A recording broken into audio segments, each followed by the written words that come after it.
A news helicopter shared by ABC and NBC affiliates in Seattle crashes on top of multiple vehicles earlier this morning. Good evening, I'm Victoria Taylor. The Seattle Washington Fire Department says 2 people have died and the chopper caught fire just outside the Space Needle.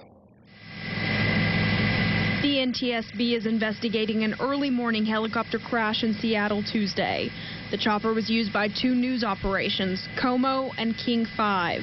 Officials are saying witnesses report hearing unusual noises before the plane fell on top of 3 vehicles. As I was looking down, I heard the engine turn on, and 15 seconds later, I heard a boom, and the engine sounded a little bit heavy, so I heard the boom, and I looked up, and 2 seconds later, the flames started spreading out. And it was from up in the air? Yeah, from the base of the helicopter. Station officials say the copter was apparently lifting off from its rooftop when it possibly hit the side of the building and went down. It was just a large, big black plume of smoke and flames shooting from it. We didn't really know what we had inside there till we got the water on the fire and able to knock some of that down, and then we realized we had a helicopter on top of a car and then several other cars on fire. The 2 men on board did not survive. Victims are Bill Strothman, a former longtime KOMO News photographer, and the pilot Gary Fitzner. A 3rd victim suffered severe burns to more than 50% of his body. He was trapped in his car, but managed to pull himself out. He was in the middle of the street when we first arrived, and we ended up transporting him to Harborview Medical Center. He had burns over 50% of his body. He's in critical shape, life-threatening injuries. The official cause of the crash is still unknown. Officials expect a preliminary report in the next 5 days. Fire crews worked for about half an hour to control the flames. Witnesses say the explosion was instant and it appeared very little could have been done. A Wasilla man is convicted of sexually abusing one of his daughters over a 3-year period. The identity of the man is not being released for victim protection. According to the deputy district attorney, the abuse began in 2008 when his daughter was in the 3rd grade. Officials say the abuse includes sexual penetration on several occasions. Because of these convictions, the 42-year-old man faces at least 30 years in prison. He is scheduled to go before the Superior Court in August.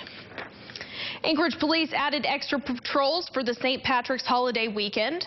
Police say they made 20 DUI-related arrests, and in several occasions, drivers were almost 2 times the legal limit and were driving with passengers.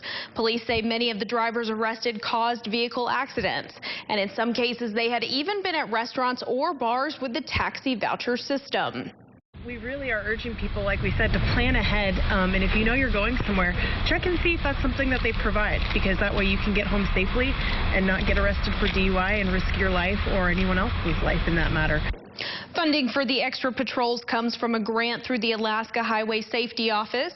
There were only 4 DUI arrests made on St. Patrick's Day, which is much lower than last year. 18 DUI arrests were made in 2013, but the holiday also fell on a Sunday. Police say the lowest BAC was a .102 this past weekend.